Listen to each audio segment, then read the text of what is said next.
여러분 안녕하십니까, 이기방TV입니다. 오늘 5월 24일 날 발표된 대선 여론조사 결과를 알려드리도록 하겠습니다. 한길리서치가 조사한 여론조사가 되겠습니다.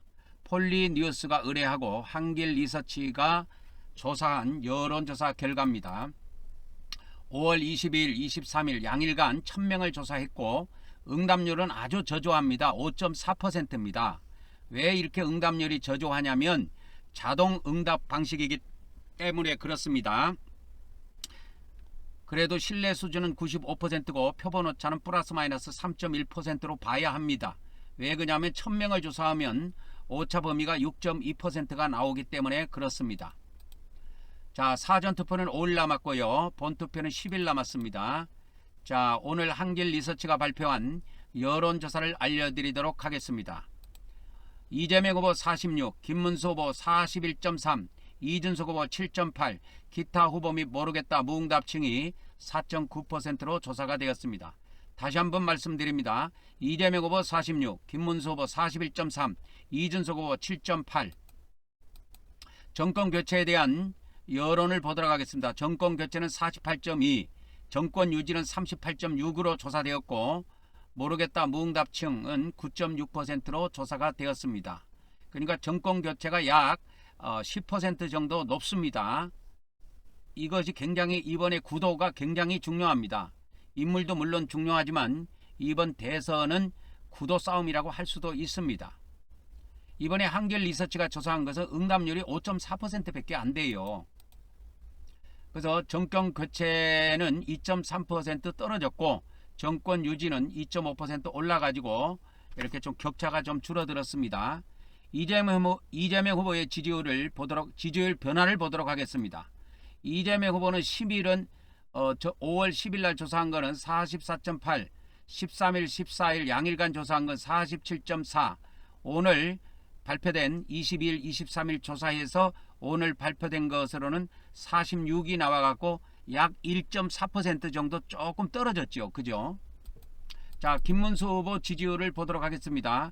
김문수 후보는 10일날 이때는 국민의힘 후보로 공식적으로 아직 단일화가 안 된 상태이죠. 한덕수 후보하고 이때는 28.6, 그 다음에 13일, 14일은 39.2, 오늘은 좀 소폭 올라서 41.3이 나왔습니다. 대선 후보 이준석 후보를 보도록 하겠습니다. 10일날은 6.3, 13일, 14일 조사에는 7.1, 20일, 23일 조사에서 오늘 발표된 거로는 7.8, 0.7% 올랐습니다. 이재명 후보의 지지율을 연령층으로 보면은 18세에서 20대에는 44.7, 40대는 55.6, 50대는 60%로 조사가 되었습니다.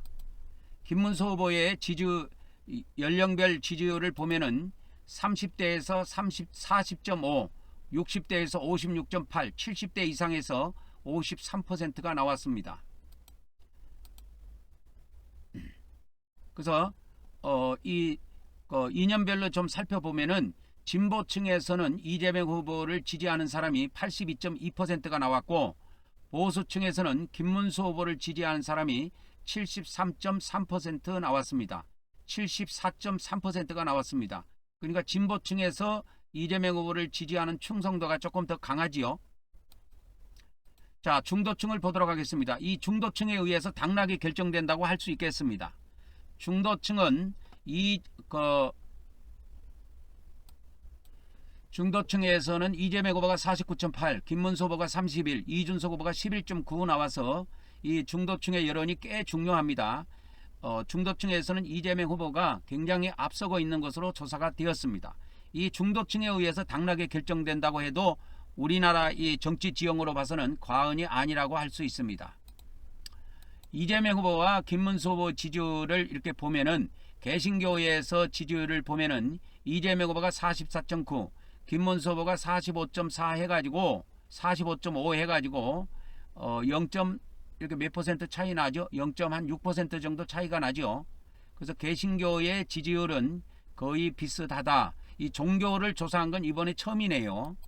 자, 카톨릭을 한번 보도록 하겠습니다. 이재명 후보와 김문수 후보만 비교해 보도록 하겠습니다.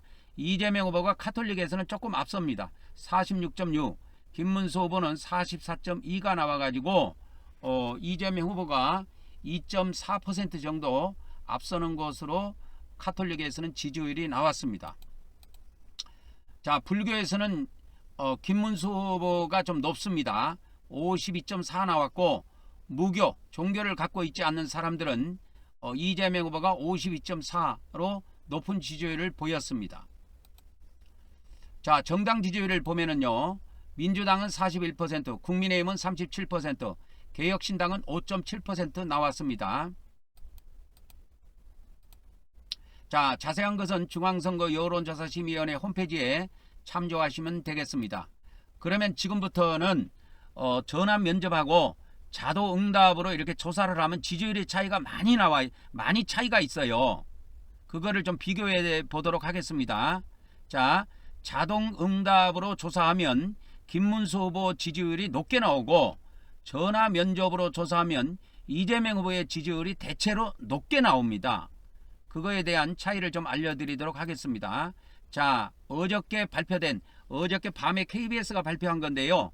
3일 동안 3,000명을 조사한 겁니다. 그리고 응답률이 19.5%로 꽤 높습니다. 그러니까 우리나라 거의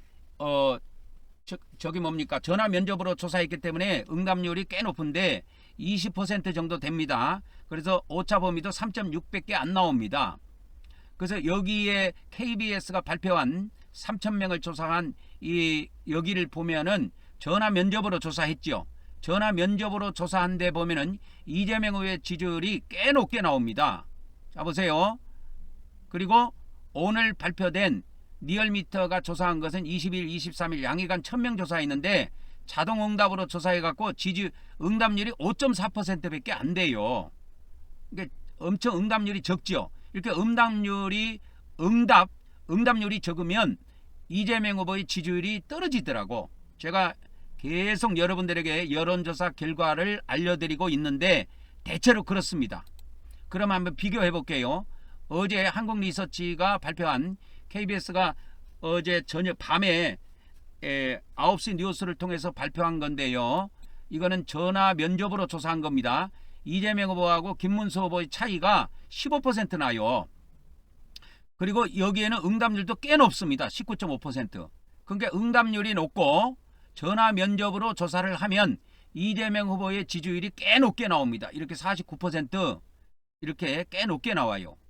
그리고 김문수 후보는 34%밖에 안 나왔습니다.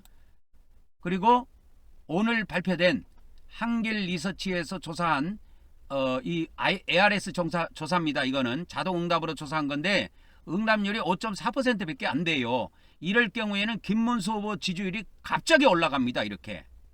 그러니까 4.7% 차이밖에 안 나죠. 이재명 후보하고 김문수 후보 차이가 4.7%밖에 안 나는데 전화 면접으로 조사하고 응답률이 높으면 이재명 후보하고 김문수 후보의 차이는 15%로 벌어져요. 이렇게. 그래서 이 전화 면접 한국리서치가 조사한 KBS가 어젯밤 늦게 발표한 TV 토론이 끝나고 발표한 여론조사를 보면은 이재명 후보와 김문수 후보의 격차가 15% 납니다. 근데 오늘 한길리서치에서 자동응답으로 조사한 이 응답률이 5.4%밖에 안 되는 이 조사에 보면은 이재명 후보하고 김문수 후보 차이가 4.7밖에 안 나요. 자, 단일화에 대한 지지율 변화를 한번 보도록 하겠습니다. 어저께 KBS가 밤 늦게 발표한 이재명 후보와 김문수 후보의 이렇게 맞짱을 떴을 때, 그러니까 김문수 후보하고 이준석 후보가 단일화를 해가지고 이재명 후보와 김문수 후보가 맞짱을 뜨면 누가 이기냐? 이재명 후보가 한 9% 앞서는 것으로 나왔어요. 이재명 후보가 48, 김문수 후보가 39로 조사되었습니다. 그래서 이재명 후보가 이렇게 저쪽에서 단일화를 한다고 할지라도 이재명 후보가 승산이 있는 것으로 조사가 나왔습니다. 그러면 이준석 후보하고 이재명 후보가 맞짱을 뜨면 어떻게 되느냐? 국민의힘에서 단일화를 했을 경우 이야기입니다. 이거 전화 면접으로 조사했고 응답률이 꽤 높습니다. 근데 여기에서도 이재명 후보가 이기는 걸로 나옵니다. 46%, 이준석은 29%, 무려 격차가 17%나 벌어졌어요. 자, 그래서 응답률의 높낮이에 따라서도 지지율이 변한다. 그리고 전화 방식이냐 자동 방식이냐에 따라서도 지지율이 변화가 차이가 있다라는 것을 알 수가 있습니다. 그래서 응답률이 높으면 이재명 후보의 지지율이 높게 나와요. 지금까지 제가 많은 여론조사를 매일 유튜브에 3개, 4개, 막 2개 하루에 올라오는 대로 거의 다 여러분들에게 공개를 하고 있는데 응답률이 낮으면 김문수 후보의 지지율이 높게 나옵니다. 그 차이를 좀 아시기 바랍니다. 오늘 발표된 리얼미터에서 조사한 20일, 23일 양일간 1000명을 조사했는데요. 이건 자동 방식으로 한 거예요. 자동 응답 방식으로 조사해서 응답률이 5.4%밖에 안 돼요. 이럴 경우에는 이재명 후보와 김문수 후보의 차이가 많이 벌어지는데 어저께 KBS가 발표한 전화 면접으로 조사하고 응답률도 높죠. 응답률이 19.5%예요. 이럴 때는 이재명 후보가 높게 나옵니다. 이렇게. 그래서 이재명 후보와 김문수 후보의 차이가 어제 15% 났어요. 15% 났습니다. 그날 오늘 리얼미터가 조사한 응답률이 5.4% 이거밖에 안 되는데 이 한길 리서치가 조사한 건데 이럴 경우에는 이재명 후보와 김문수 후보의 격차가 4.7%밖에 안 나와요. 그게 응답률이 떨어져도 이재명 후보의 지지율도 떨어지고 또 자동응답 방식으로 하면 김문수 후보의 지지율이 많이 올라갑니다. 그 차이를 여러분들이 아시고 보시면 되겠습니다. 5월 25일 내일이죠. 내일부터는 투표지 인쇄에 들어간다고 하고 내일은 내일 오후 5시까지는 외국에 있는 대한민국 국민들이 오후 5시까지는 투표가 종료가 된다고 합니다. 종료가 되면 외계어 행랑에 넣어서 항공기로 그것을 화물을 붙인다고 합니다. 자, 27일은 대통령 후보들의 3차 TV 토론이 있고요. 자, 28일부터는 여론조사가 공표 금지됩니다. 그래서 28일 이후부터는 제가 구글 트렌드, 카카오 트렌드, 네이버 트렌드의 흐름을 통해서 누가 당선될 것인가 예측해서 매일매일 몇 번씩 알려드리도록 하겠습니다. 많은 시청을 부탁드립니다. 그리고 29일, 30일 다음 주 목요일, 금요일은 사전투표일입니다. 그래서 진보층에서는 51% 정도가 사전투표에 참여한다고 여론조사가 발표가 되었습니다. 자, 6월 3일 날은 본투표 날인데 보수층에서는 한 72%에서 75%가 본투표에 참여한다고 여론조사가 발표되었습니다. 자, 이상 이기방TV였습니다. 다음 시간에 뵙도록 하겠습니다.